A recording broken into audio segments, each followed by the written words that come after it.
அதனுடைய இனவிருத்திகள் வந்து எப்படி இருக்கு அப்படின்னு சொல்லி பார்க்கலாம். இதில் மிக முக்கியமான ஒரு 3 பண்புகளை பார்க்க முடியும்.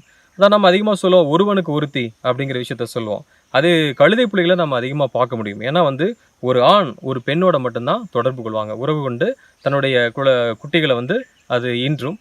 அதனால வந்து அதுக்கு வந்து பேர் பார்த்தீங்கன்னா மோனோகேமின்னு சொல்லுவாங்க. ஸோ ஒரு ஆண் ஒரு பெண்ணோட மட்டும்தான் தொடர்பு கொள்வாங்க. ஒருவனுக்கு ஒருத்தி. இரண்டாவது விஷயம் பார்த்தீங்கன்னா, பல குடும்பங்கள் சேர்ந்ததை வந்து ஒரு கிளேன் அப்படின்னு சொல்லுவாங்க. ஸோ இந்த இடத்துல இருக்கக்கூடிய ஒரு ஆண் கழுதை புலி வந்து பார்த்தீங்கன்னா, அதனுடைய கிளேன்லேயே இருக்கக்கூடிய இன்னொரு பெண்ணுடன் தொடர்பு கொள்ளாது, உறவு வைத்துக் கொள்ளாது.